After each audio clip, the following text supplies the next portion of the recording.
This evening, I'm afraid, there's just me. There are no musicians, there's no dancing. There will be some poignancy, I think, and a few jokes, but there we are. My subject is not really my book, although that features. The subject is what emerges from the book, or what the book tries to describe and investigate. And that is, I guess, landscape and the human heart, as it says on your tickets, as it says on the leaflet in front of you. It's a difficult subject to approach. It scares easily in my experience. And in my experience too, it's best illuminated or illustrated by story, by life, by pattern, and by example, rather than by analysis. So we will see what emerges over the course of this evening's lecture. The path. Running along a bank, a parapet that saves from the precipitous wood below the level road, there is a path.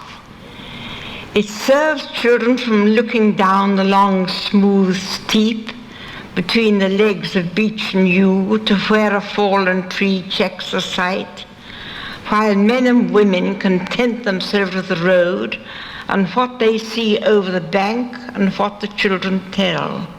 The path, winding like silver, trickles on the border that even invaded by thinnest moss that tries to cover roots and crumbling chalk with gold, olive and emerald, but in vain. The children wear it. They have flattened the bank on top and silvered it between the moss with the current of their feet year after year. But the road is houseless and leads not to school. To see a child is rare there. And the eye has but the road, the wood that overhangs and underyawns it, and the path that looks as if it led on to some legendary or fancied place where men have wished to go and stay, till sudden it ends where the wood ends. So that was Helen Thomas speaking, and Helen Thomas was first Edward Thomas's wife, and then she was his widow. And she was speaking late in her life, and she was reading The Path, which Thomas wrote on the 26th of March 1915, from draft to more or less complete version in a single day. If the poem can be said to be about one path, which it can't really, then it would be the path that Thomas's own children walked to school through the wooded chalk uplands of the South Downs near the well-named village of Steep in Hampshire, where Thomas and his family lived in the years running up to the First World War. There's a lovely moment in the poem. The children wear it. Single sentence, a subtle sentence, a simple-looking sentence. It's a dark poem, but this is, I think, a beautiful and compressive and very hopeful image of the reciprocality between people and their landscapes. Because, of course, the children wear this path in two senses. They wear it into the ground with the fall of their feet. They keep its line clear through the wood by walking it. But they also wear it in the sense of somehow carrying it upon themselves, or even within themselves. That repeated walk to school between the yews and the beeches over the crumbling chalk impresses itself upon their imagination. It runs through their minds as well as through the landscape. They have silvered it between the moss with the current of their feet year after year, notes Thomas delicately. The children now are a stream, a silver river. They're many children. They're not just one child or two children in particular, just as the path is not one path, but all paths in a sense. And they are making their fine flow over this old track across the decades. And they're keeping it open, even as it, in some sense, opens them. This is Thomas. I love this photograph. It has these fingerprints visible upon it. We don't know whose they are. They may be Thomas's, they may be Helen's, and the lines of the fingerprints are picked up in the lines of this big baggy tweed jacket that Thomas liked to wear. He had many of them. They smelt of smoke because he smoked his clay pipe, and he liked big pockets on them so he could fill them with hazelnuts and apples as he walked. If you know of Thomas, you probably know of him as a First World War poet, and you probably know of him as the author of such often anthologized and nationally favored poems as The Team's Head Brass, or probably most famously Adelstrop. Yes, I remember Adelstrop. Well, lots of people do, nearly a century on from its writing. And Thomas, really because of that one poem, has been remembered as a quiet pastoralist, as an elegist for an old England that was dying even as he wrote in the years running up to the war. If you go to the British Library exhibition, in fact, Wastelands to Wonderlands, which some of you will have done, you'll find Thomas in the Rural Dreams room, which seems emblematic of the way he's largely remembered. There's a first early draft of Adelstrop there. A rural dreamer. He wasn't. He was many things, and rarely, if ever, that. He was a novelist, he was a memoirist, he was a short storyist, he was a biographer, he was a travel writer, he was a truly great nature writer. He was a walker, he was a depressive, he was a passionate friend, an often poor husband, a brilliant but also cruel parent to his children, and he was profoundly modern, very long before his time. Some of you will know the story of his coming to poetry. He came very late in his life, urged into it by his friend, the American poet Robert Frost. And he wrote very fast. He wrote around 140 poems in just over 2 years. He started in December 1914 and he stopped early in 1917. And these really were poems that changed the course of English language poetry. And their branch lines are still being followed. Ted Hughes famously said at one point, Edward Thomas is father of us all. And in those poems, and in his prose, and in his life, he was obsessed, I think, with one question above all, and that question was how we are affirmed and scattered by, how we are consoled and troubled by the landscapes through which we move and the places in which we live. And that's really why I've begun tonight with Thomas, and I will end with him as well, because I want to talk to you, as I say, about this fugitive subject of these relations unmistakable to experience, very difficult to articulate, between landscape and the human heart. Let me give a slightly inelegant abstract unpacking of that. I am interested in the ways in which our minds and our moods and our imaginations and our identities are influenced by the textures and the weathers and the forms and the slopes and the curves and the creatures remembered and actual of the places we inhabit. I'm interested in the ways in which the feel of the world influences our feeling for the world. These are abstract matters, as I know, so I'll try to illustrate them rather than subject them to exegesis. But one way to illustrate them is with Thomas, because his life and work provide us with a means of exploring some of these ideas. He was born in 1878, as you can see, to Welsh parents in London, and that Anglo-Welsh identity never really left him. And from a very young age, he was a walker and a writer and a wayfarer and a noticer, and he was particularly fascinated by paths and by those who had followed them and by the places through which they ran. And he possessed, Keats has this lovely phrase, I'm always quoting it, but I will do again tonight. Keats writes about possessing a pair of patient sublunary legs, and Thomas had those too. They carried him over literally thousands of miles of old tracks. He walked the Ridgeway and the Icknield Way and the Sarn Helens of Wales. He walked the Pilgrim's Way, and he walked local paths on the South Downs, which he lived on and loved. He had incredible stamina. He could walk 30 miles in a day, no problem. He could walk 40 miles in a day feasibly and probably do it for 2 or 3 days on the trot. He's not quite up to Richard Long standards. Richard Long really is, for me, one of the great athlete artists of all time. 33 miles a day for 33 days. Land's End to John O'Groats, 1,096 miles, somewhere around that figure. Just astonishing ability to get up and do extraordinary distances day after day. Well, Thomas possessed a little of that. The earliest roads wandered like rivers through the land, he wrote exactly a century ago, having, like rivers, one necessity, to keep in motion. Well, he used those old ways to keep himself in motion too, because he was, as I say, chronically depressed, and walking was one of the ways he could outstride his black dog. So he would cut a stick, he liked holly best of all, And he would set off along what he called the indelible old roads, worn, as he said, by hoofs and feet and the trailing staves of long-dead generations. And if you hear a morbidity in that turn of phrase, he was also alert to the life and the immediacy and the beauty of being out walking. What he also knew was that paths run through people as surely as they run through places. We talk these days about ecosystem services. We talk about the ways in which environments provide for us. Well, one of the ecosystem services that environments provide for us is metaphor.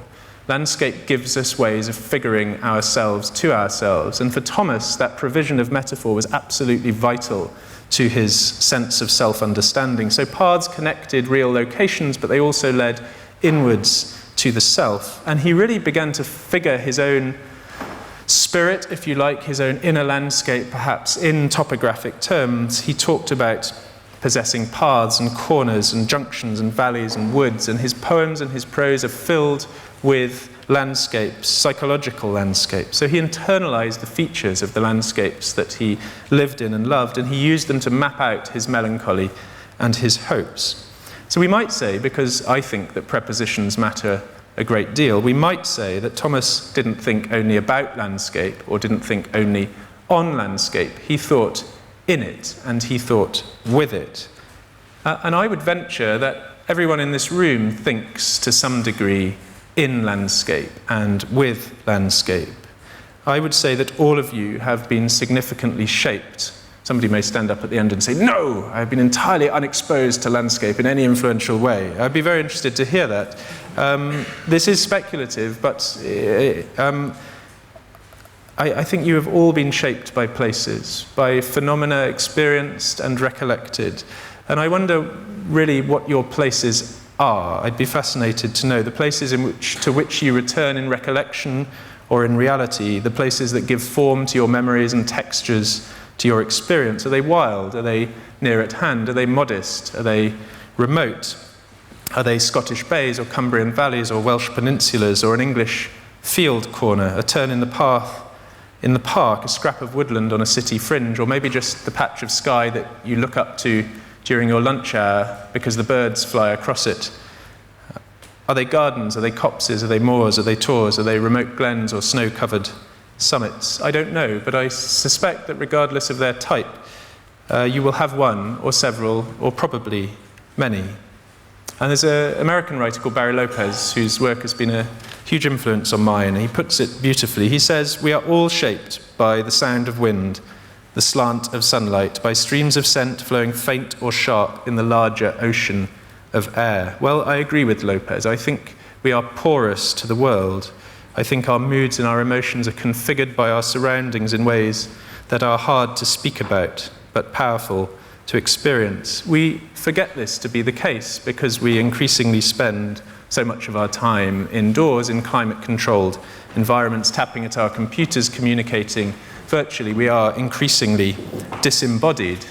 But we are still, as Ted Hughes puts it very simply and very beautifully in a wonderful essay just called Weather, we are natural barometers.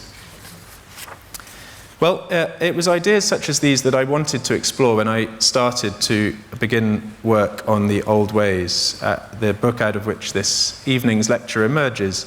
I started it about 5 years ago now, and it's the third in a loose trilogy of books that are all concerned with this relationship of imagination and place.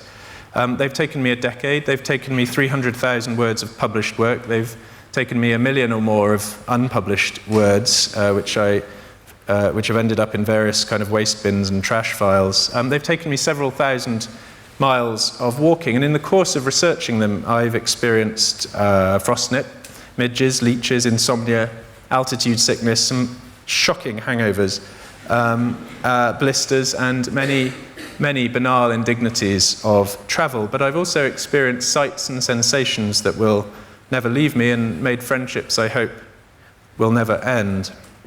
And the first book of those three was called Mountains of the Mind. It puzzled at this question of why people might fall so powerfully in love with mountains that they were willing to risk their life and their limb for what are, after all, lumps of rock, geological phenomena, contingencies, totally indifferent to their votaries and those who scale them. The second, The Wild Places, was a quest that led me both outwards. It was animated by a desire to find what wildness might still exist in this developed and farmed and long inhabited island group of ours, this archipelago that we call the British Isles, but also inwards to pry at these questions of why we might need what Henry David Thoreau calls the tonic of wildness. Wallace Stegner, another American writer, writes a brilliant letter called The Wilderness Letter to a US park officer, and he says in that, it's a defense of wild land, he says, we might need wildness available to us even if we do nothing other than drive to its edge and look in. Again, that idea of imagined landscapes, knowing that such places exist, being psychologically resourceful for us. And then at last came the old ways, and I really wanted to explore further these fragile questions of how we wear landscapes in both senses, how we mark it and how we are marked by it, how it helps us think and think about ourselves. And it became very clear to me that this exploration couldn't be undertaken by sitting still.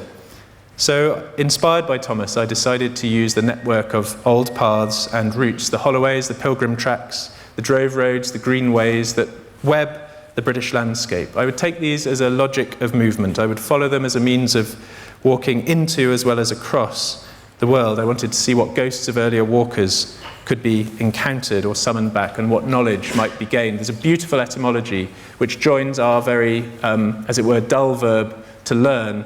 If you follow the root in both senses of that word back, all the way through the fricative thickets of the Germanic, all the way into the Proto-Indo-European, you'll find that our verb to learn comes from, has a root meaning of to find or follow a track. It sounds very interesting, and it obviously brings certain people out in coughs, but be warned, if you do purchase this book, this is what might happen to you. A friend of mine gave it to his son, and inexplicably, he was quickly bored by it. It has powerful soporific qualities, and possibly prescription level. The first walk I took was along a path called the Icknield Way, which you might have heard. It's an ancient trackway. It runs from somewhere in mid-Norfolk to somewhere on the chalk north of the Thames source, and there it frays into the Ridgeway in the unknowable fashion of old paths. Its beginnings and its ends, both historically and geographically, are inscrutable. Its origins are lost in antiquity, but we know it to have been walked and used as a passage of travel for at least 1,500 years, but possibly 5,000. And it runs at an angle to the south of Cambridge. And early one hot May morning, I slipped out of my house in a South Cambridge suburb. I bicycled along a field path, its sides beautifully thick with cowslip. I went up to a Roman road, which is now a green track, followed that over the hills for 7 miles, fell off my bike, broke 2 ribs, thought I was going to have to go home immediately, discovered that it's possible to walk with broken ribs, though not sleep, I discovered, but walking was okay. So carried on, and I reached the point where the Roman road intersected with the Icknield Way, and there I hid my bike in a hedge and sort of slightly awkwardly limped off, and it became an extraordinary long walk. Thomas had walked and bicycled that exact same path at the depths of his depression some century earlier. He'd written an extraordinary book about it. I covered long distances, about 30 miles a day at the tops. I slept out by the way as I went. I found myself at the end of each day hip sore and coated in chalk dust, looking faintly ghostly, but reminded of my embodiedness by the fact that I had blisters at the end of the first day the size of half my heel, and also because I smelt absolutely terrible. Still don't know quite what kept me awake at the end of each day, body odour, blisters, or broken ribs. But I do recall something to do with the hard and long sunlight of those days. I do recall images from it as though they were this May just gone and not several years ago. I recall finding a bird's egg dead and delicate in the grass. I recall passing through fields of golden flowers. I recall seemingly endless days of sunlight. I discovered that if you're in the South Country and you're out and it's good weather, the skylarks sing until getting on for midnight, then they get up again at about 4 in the morning, and if you are sleeping out on the top of a down or on high ground and you have a sky full of skylarks, well, the group noun should be alarm clock, because there is no way of sleeping on.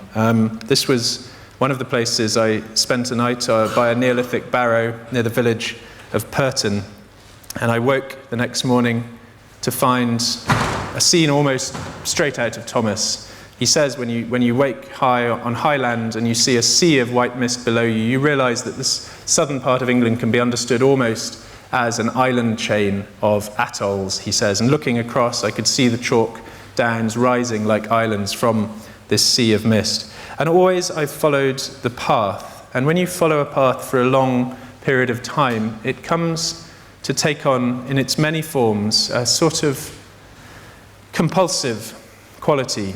It is expressed in many surfaces, in flower, in tarmac, in soil, in leaf litter, in trees, and it came inevitably to seem endless, as though I could have just kept walking, because path does join to path, and as though if I'd followed this white, sometimes eye-burningly white path, as it ribboned on over the high ground, drawing my eye and my feet and my imagination, I could walk to who knows where. I experienced the strange simultaneities of the English landscape. Many of you will know this, its ability to hold time frames in equivalence. So there is one point on the Icknield Way where you are walking an arguably 5,000-year-old track next to a road, the A10, which runs between Royston and Baldock, and next to a railway. And all these means of motion from different points in human history go about their business. And the Icknield Way is the least visible of all of them. And I began to develop what became a recurrent sense in these walkings, that old paths were places where time might pleat and repeat itself in strange ways, fold back on itself. And Thomas wrote about this. He says there are certain places in landscapes where, he says, we are aware of time in ways too difficult and strange for the explanation of historian and zoologist and philosopher. None of our languages, he says, none of our disciplines will do the job of explaining that experience. I can't do it either. He came as close as anyone I know. The Icknield Way turned out to be my entry point to this extraordinary network of paths that joined with one another, that crisscrossed the British landscape and its waters, that joined Britain to countries and indeed to continents beyond. Here are some of the names of them: Holloways, Bossels, Shoots, Pilgrim Paths, Greenways, Hare Paths, Drove Roads, Lays, Songlines, Sea Roads, Whaleways. Whenever I say that, I sound like Jonathan Ross saying railways.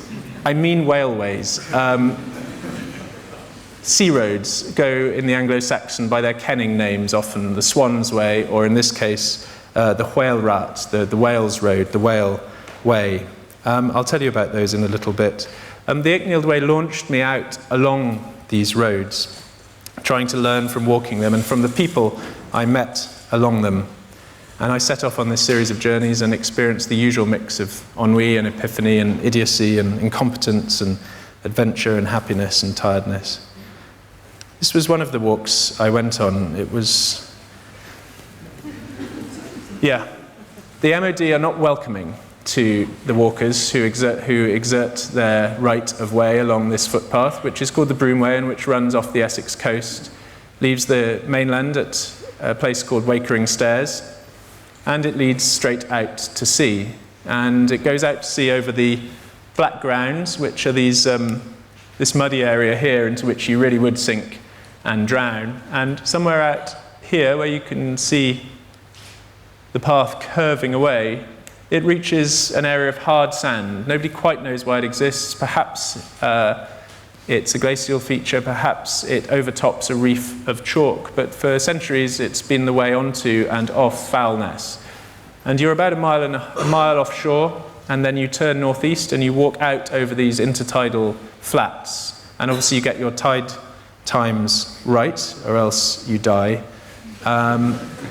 And you reach Foulness, and you pretend to stay calm, not thinking about the tide, and you hope that the moon will stay in its orbit, and then you retrace your steps, and you return to the mainland, and it feels as if you have stepped into another country entirely. And that day, truly, with my friend David, it did feel as though we had crossed a border into not just another country, but another type of place altogether. And partly it was to do with the reflections. You are walking on water, though that water is only an inch or two deep, and below it is hard sand. But with the mist all around you, you become doubled. You stand like a playing card king in a version of yourself. And the mist that day limited our sense of our surroundings so that it felt as though we were moving in a luminous socket or flying through a space whose parameters we couldn't tell. The piece of paper I'm tightly and enthusiastically clutching there was the hand-drawn map that I was given to navigate the Broomway with by a man called Patrick Arnold, whose mother was too ill to accompany me along it. It consisted of a series of bearings and a sketch map of the route that should be followed, and then a list of points of advice as to how best to avoid dying on the Broomway. I was pleased there was no wind to seize it from my hand, not that I would have let it go. And eventually you begin to detect paths in this apparently pathless environment, tidal channels that exist chiefly as phenomena of light, which are just perhaps half an inch deeper, and they extend astonishing invitations to follow, but of course many of them lead directly out to sea. And it was only on the way back we checked our timings, double-checked our tide tables, and couldn't really resist their invitation to follow, so we turned due east and walked out towards, as it were, the outermost limit. And this is my friend David, who is 6'7" and very skinny, and when doubled in the mirror world of the Broomway, he became a truly extraordinary creature. But this is him following the path that we chose to follow outwards towards where the water was. And it was only really once the panic began to ooze up through the calm in us that we turned and walked back to land. It was an extraordinary walk. It was only 6 miles or so in length, but it left us feeling transformed. It changed the texture of our mind and of our senses. Mind felt substantial in the sense of acted upon by the substances on which we were. And we felt, the best phrase I came up with was, we felt sand flat. I felt deeply serene.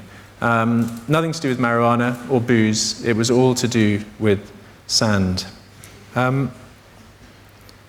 went to the northwest of Scotland to travel the sea roads. I have friends in the Outer Hebrides, and I spent parts of several summers in those islands talking and walking with the people who know it best or know them best. And among them was this remarkable man who's called Ian Stephen, and he is many things like Thomas. He's a sailor and a poet and a sculptor and an artist and a fisherman, but most of all, I guess, he is a liver. He lives very keenly without ever living greedily.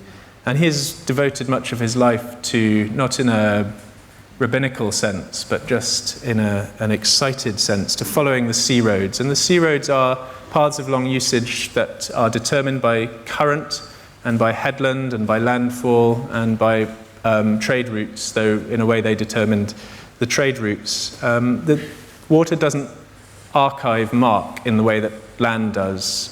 The Icknield Way may be a mark first left 5,000 years ago, but of course the sea refuses to hold marks for more than a minute or two. So the idea of a sea path is slightly offends our sensibility. It seems paradoxical.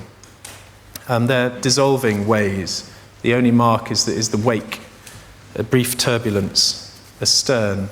Ian has tracked these, and one way you can track them is by story. You can watch where the same stories make landfall in different places, in the Orkneys, in the Shetlands, in the Western Isles, down through the Irish Sea, all the way down that incredible Atlantic seaboard, all the way down, eventually, some of those stories to Brittany, and then to Galicia and Spain.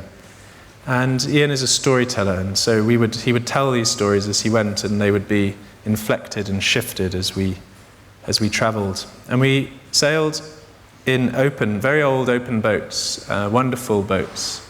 There is just a hull and a sail, and sometimes Ian would just take a handheld compass. He wasn't fond of GPS unless it had to be carried. I'm a terrible sailor. I managed to drop that thing. Boom, spar. Yard, thank you, yard. That's what Ian said when I dropped it on him as well.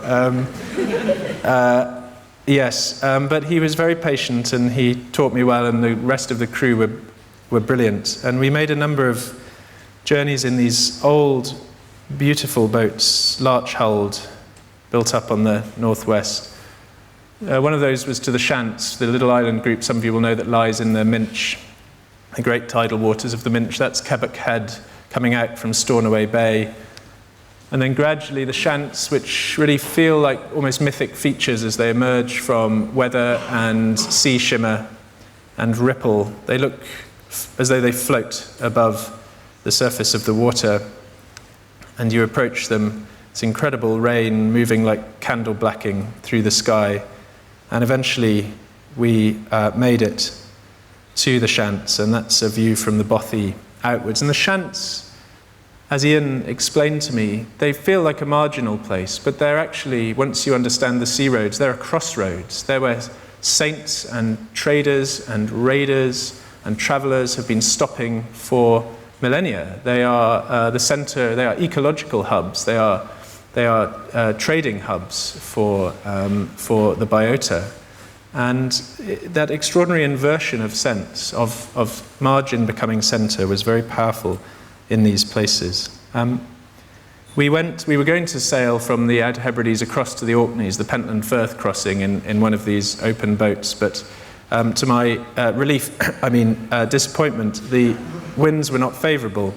So we spent a lot of time plotting, and Ian had these wonderful dividers, and he did this almost mystical calculus which involved his knowledge of the waters, the wind, and so many sailors here, I'm sure, who will be very adept at it. To me, it was like watching a kind of magic trick or seance. And you can see some of his calculations here. Eventually, we sailed due north for 40 miles overnight to the little gannet island of Sulaskia, which really is, I guess, along with Kilda, which is 40 miles west of the Outer Hebrides, is one of the most remote scraps of land involved in our archipelago. And this was us in a big, big swell. You'll see a photograph of me suffering the consequences of that in a short while. Just a beautiful boat. We'd sailed overnight in this wonderful boat called Jubilee, amazingly. And this is Sulaskia, which really is the jaggy top of a submarine mountain, and it's home to gannets and fulmars and kittiwakes and not much else. And the feeling of remoteness out there, to me, a mountaineer but not a sailor, was almost unparalleled. And the feeling of danger, even in those very, very benign conditions. And there you get a sense, that's not snow, that's gannets, that's birds and their debris, shall we say. And in big Atlantic storms, the waves break right over Sulaskia, and they have bored beneath it. It's hard stuff, it's nice, it's really old, but it's vulnerable to the pummeling of the storms. So it resulted in some strange headwear. This was my Obi-Wan Kenobi cashmere snood, the like of which had never been seen in the Western Isles before, and which caused me some ribbing. And this is me at the end of a very long, very, very rolly sail, and I'm barely able to stand, let alone contemplate food. I came off the Atlantic seas and I went on to the peat of the Western Isles and the gneiss of the Western Isles, GNEISS, this wonderful zebra-striped rock, the most ancient surface rock in Europe. It's about 3.2 billion years old. It's astonishing in its structure and its tones, even without the lichen that coats it so prolifically up there. And I mean that whole archipelago, as those of you who've been up there will know, is just intricate with paths of many origins, shealing tracks and cairned crofters trails and work paths and moor paths.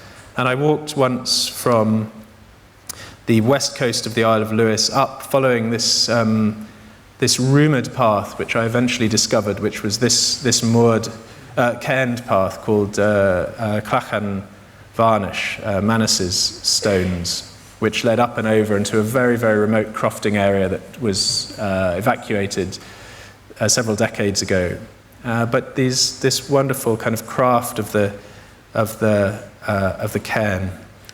And I walked over, I slept in this beehive shieling, architecture of Pictish origin, but probably a 19th century structure, a beautiful little kind of hobbit house, absolutely in the middle of nowhere. These are the Lewis Harris deer forests, and as you'll know, a Scottish deer forest does not indicate trees, it indicates a legal designation permitting hunting rights. So this is a treeless deer forest and is still stalked and hunted.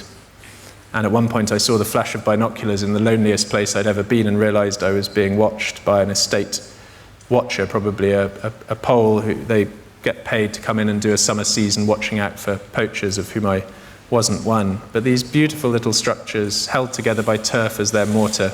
You could crawl into them and find shelter in the great, great space of the moor. And I came up and over and dropped down into Harris. The Isle of Harris and the Isle of Lewis are continuous. Their border is disputed, though they sound like two separate islands. And there I was welcomed in off the road by... I experienced so much hospitality along the way, but among the stranger versions of that hospitality was from this man.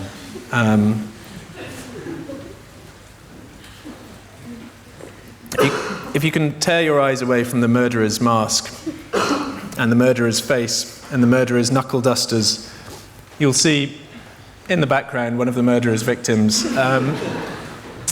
This is the hanging figure, which was one of Steve's earliest works, and is a human skeleton clothed in calf flesh and reconstructed, knotted together using seagrass ropes and filaments, and hung it from a meat hook from this rafter in this strange supplicant or orant posture. And this sort of Steve and his wife Joan's friend, I guess. They've moved around together, they've travelled together, and eventually they've all ended up here in this place. It was the lair of a magus or a madman. I didn't think I'd escape. I thought I'd be in one of the big chest freezers by the end of the night. I had an extraordinary time.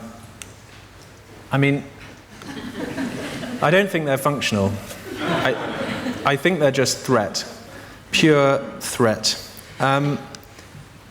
He makes incredible things, and he makes them from the things that he finds around himself. He makes them from rock and feather and bone and teeth and pebbles. These are dead herons bound in a dance atop a polished boulder of dolerite. This is two wrens, actual wrens, encased in this extraordinary bronze carapace.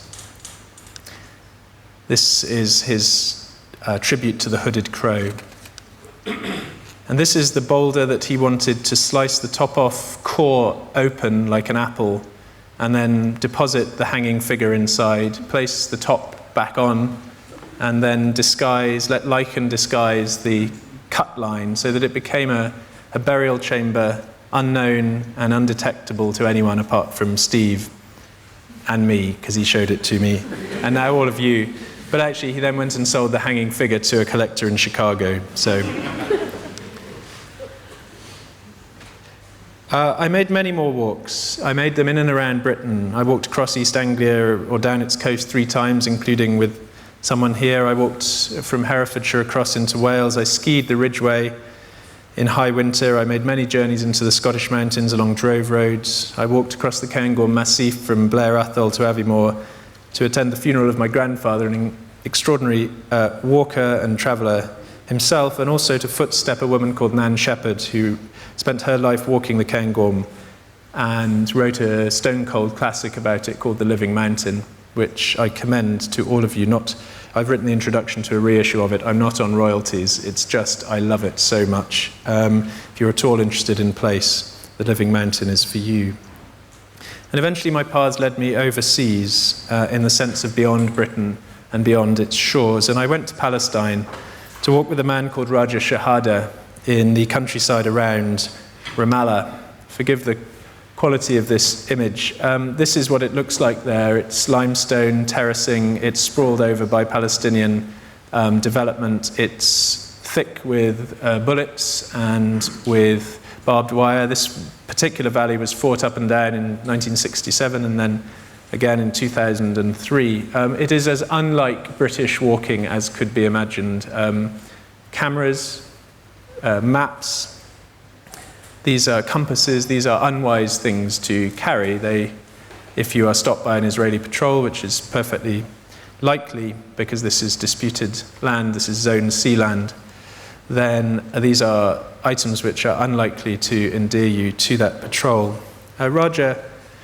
This is Raja following one of these old rights of way, it's a complicated business, but walking was for him a kind of civil disobedience, and I was fascinated by the politics of walking as well as by its aesthetics, and this was the most powerful manifestation of that I encountered in my time. And he walked for two reasons. He walked to keep the paths open, to prove that he could leave his own town. But he also walked to forget politics, and this, I guess, was very important.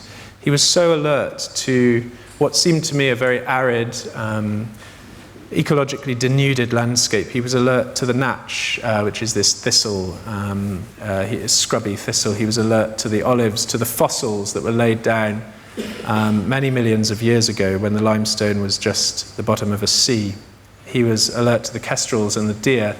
And the immediacy of that experience was to him a different way of defeating the occupation. It was a way, in fact, of avoiding politics, which had infiltrated his life so totally. And that spoke very powerfully to me, though we found it very hard to avoid politics for any length of time. I also became, over all the years of my walking, increasingly interested in pilgrimage as a practice and as a metaphor, because it's on pilgrimage that we most explicitly allow places to know us. Rowan Williams, talking about the incredible pilgrimage revival that is currently underway worldwide, across faiths and across countries, says place works upon the pilgrim. That was Williams's definition of pilgrimage, and I think it's very helpful. And I ended up in Spain, like many English walkers before me, and there I found my way to the basement of a non-murderous artist called Miguel Ángel Blanco, who could have stepped from the pages of The Shadow of the Wind or of Borges's Labyrinths. And he has dedicated his life to the creation of this. This is only a part of it. This is the library of the forest, the Biblioteca del Bosque. And each of these extraordinary items is a book in his library, but they are not books in the normal sense. These are wooden cases. Each is made by Miguel. You can see the number. You won't be able to make it out, but each identifies the book. You pinch the book, slide it out. It's a great, fat, linen-covered, hard-backed book. You open it, and it becomes a cabinet. It is glass-fronted and hollow. And inside each book is the arranged contents of the items found by Miguel on one of his many, many walks. You can see one of the books under construction there and then. And he gathers and he marks, and this has been going on for 25 years. The books and the library have grown and sprawled. They've taken over one room in his house, then his basement, then another room in his house. They are a bizarre testament or structure in acknowledgement of individual walks which were finite but testify to a journey that has no apparent end. He sees no end in sight. He will still be doing this. He has no pride, no profit motive. He stopped selling to galleries a long time ago. His wife is the most influential art critic in Spain, but refuses to write about his work, and he refuses to let her write about his work. He was just deeply happy carrying out this extraordinary task. And it sent me out. He walked with me along a branch line of the Camino, the one that runs from Madrid north over the Guadarrama and then towards Santiago. I did not walk 599 kilometers, I'm ashamed to say. I also went to Sichuan to approach the holy mountain of Minya Konka, 7,500 meters, probably the most compelling peak I have ever come under the spell of. And we walked, three of us with one Sichuanese horseman called Jatso and his horse. We walked for several days, and eventually I got so smelly I had to take a bath. It was a very, very cold bath. I think that is me looking down and realizing that I've lowered myself into water of around 1 degree. That is the realization of error that you see upon my bowed face. And eventually our path intersected with the many, many pilgrim paths that converge on this mountain. As you probably know, the Buddhist method of pilgrimage is not one of ascent, it is one of circumnavigation, circumambulation. It's the kora, the circumambulation. And the evidence of centuries of devotion expressed through motion was everywhere apparent. Clothes taken off, mani stones inscribed, prayer flags, of course, fluttering in the wind, dispersing their prayers hither and thither, prayer papers trapped under stones. And this is us at the monastery, the Minyakonka monastery, which was destroyed in the Cultural Revolution after many centuries of existence and then rebuilt. Everything at that place is oriented towards the mountain, not at it, but towards it, as it were. That's the moraine there, and the standard mountaineering route. It's a desperate mountain. It takes you up these flutings up onto this shoulder, and then you ascend this ridge. Incredibly difficult and dangerous. Killed many, many people, including a terrible tragedy that my friend John was involved in, and he was just telling me about that. And that sense of two geometries of approach to mountain, the upwards desire of the Western mountaineer to reach the ultimate point and reach the point of total knowledge, the panopticon, and the Buddhist or the pilgrim instinct to circumambulate, never to reach a point of view that will allow you total knowledge. And these prayer lances as well, 12 or 15 feet high in great groups, everything was sacralized. The whole landscape was a geography of faith, and I found it extraordinary. And these were two of the many pilgrims that we met. And they'd just completed their kora, which had taken them 24 days, I think. They had a horse and a little baby swaddled on top of the horse. They were quietly pleased by the change that had been wrought upon them by their arduous journey. So Rebecca Solnit, wonderful American writer, writes a history of walking called Wanderlust, and she defines pilgrimage as a journey in search of something intangible. Well, that's quite an intangible definition, but it's helpful. And I met so many pilgrims. I met so many people for whom walking was, as it was for Thomas, a way of making sense of themselves, a way of organizing the world, subtilizing their resource of metaphor. I met dawdlers and stravagas and trespassers and dreamers and poets and archaeologists and cartographers and sculptors and shamans and everyday walkers like yourselves who just wanted to go out and sort something out in their brain. And all of these people, to some degree, walked in the knowledge that a place within a landscape might correspond to a place within a heart. And for all of them, as for Thomas, they understood that the mind was a landscape of a sort, and walking might be a means of crossing it. I'm just going to loop back for the very last few minutes to Thomas, because I promised I'd end with him. And because I hope his life has been made sense of, but has also made sense of some of the stories I've told you this evening. So 4 months after writing The Path, which was 26th of March 1915, 4 months later he enlisted in the British Army. He had no obligation to do so. He could have emigrated to America, as Robert Frost was urging him to. He could have stayed with his family in Hampshire, as his wife Helen was begging him to do. But he drew up his will, and in early July 1915, he signed up. He passed his medical on the 14th of July, and he was confirmed as Private 4229 in the 28th Battalion of the Artists' Rifles. And he had, for once in his life, committed to a route.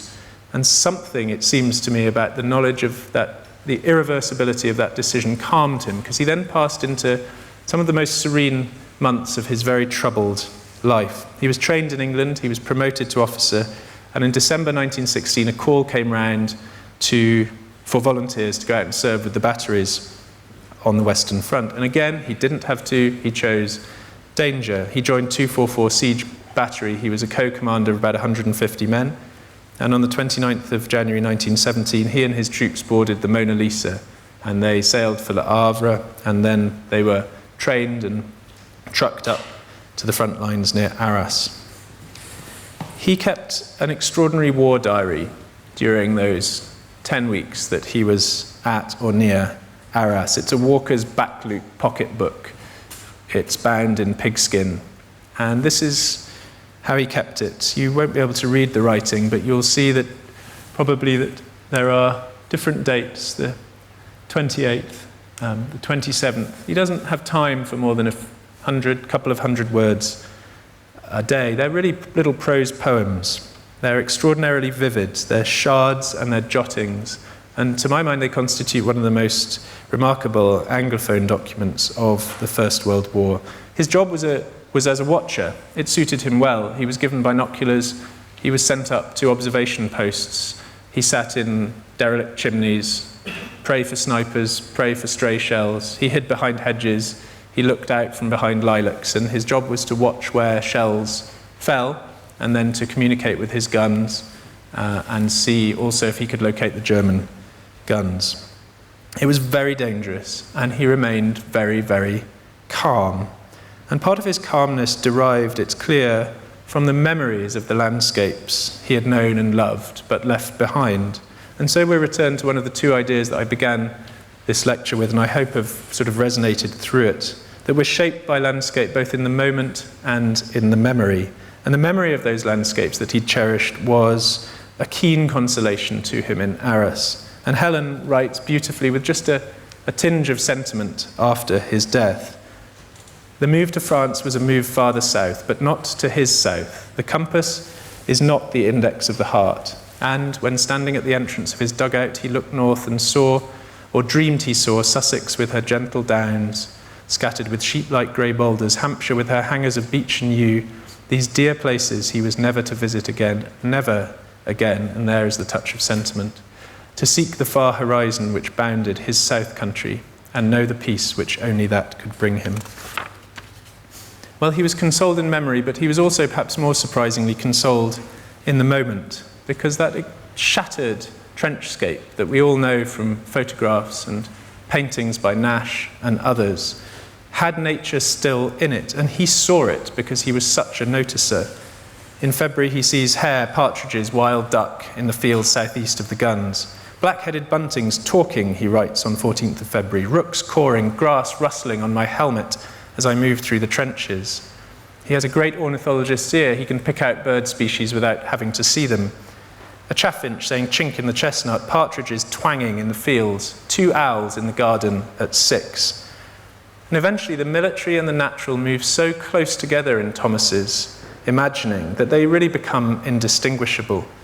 And among the 2 final things that he records in the diary, very tenderly records, are a great shell burst that stood up like a birch tree or a fountain.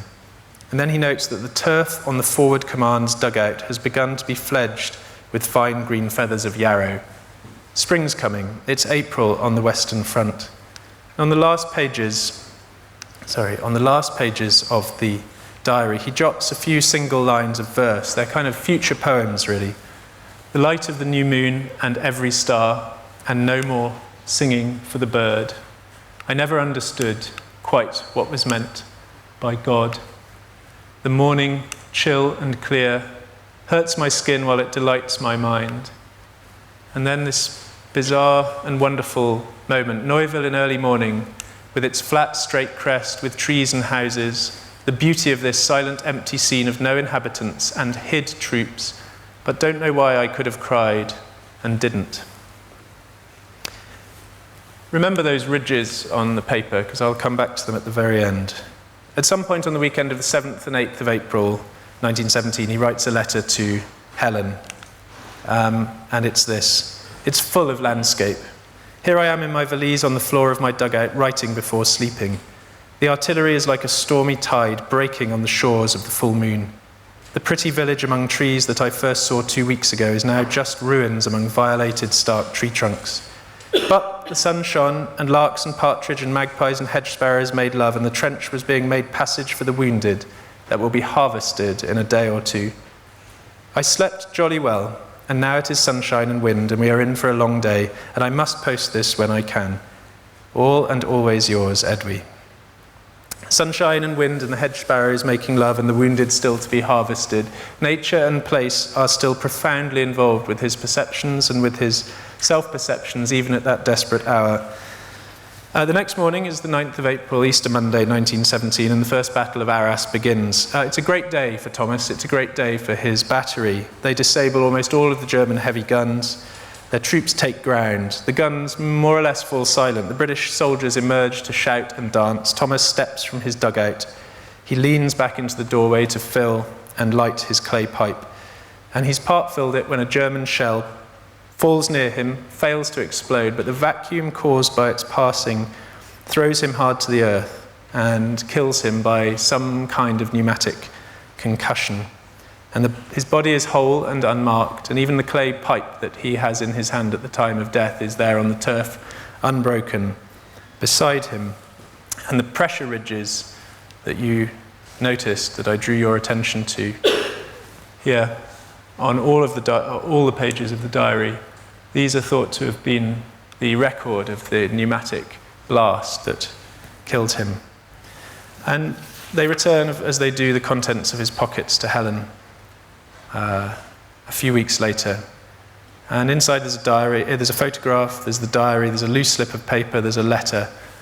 And on the back of the letter, let's see if I can get this to move on, are these lines. Where any turn may lead to heaven or any corner may hide hell, roads shining like river uphill. Even then, he was still thinking about paths, right to the very end. He was thinking about how they ran through him and through the landscape. We don't know, of course, what he was thinking about as he wrote those last verses in his Arras notebook. Are these the old ways of the English South Country, shining like river uphill, like the path that we began with, silvered between the moss by the current of the children's feet? Or are they the shell-swept, rain-soaked support roads that wind to the front, where he's about to die? Well, they're both of them, of course. They're folded together because he is, even then, still wearing paths. He's still walking them in memory and experiencing in the moment. He's using them to navigate himself and his world. Years later, it took years for her grief to settle, Helen records some of Edward's poems, and you heard the first of them, or one of them, at the beginning. And I thought it appropriate to end with Helen again. And this is a poem of Thomas's called Lights Out, in which, as in so many of his poems, paths and tracks feature. And in this case, in which death and sleep drift into one another. By some, the poem Lights Out has been thought to be about death. But Edward never equivocated, and this poem is a description of the sensation of going to sleep. Lights out. I have come to the borders of sleep, the unfathomable deep forest where all must lose their way, however straight or winding, soon or late they cannot choose. Many a road and track that since the dawn's first crack up to the forest brink deceived the travellers, suddenly now blurs, and in they sink. Here love ends, despair, ambition ends. All pleasure and all trouble, although most sweet or bitter, here ends in sleep that is sweeter than tasks most noble. There is not any book or face of dearest look that I would not turn from now. To go into the unknown, I must enter and leave alone, I know not how. The tall forest towers, its cloudy foliage lowers ahead, shelf above shelf. Its silence I hear and obey, that I may lose my way and myself.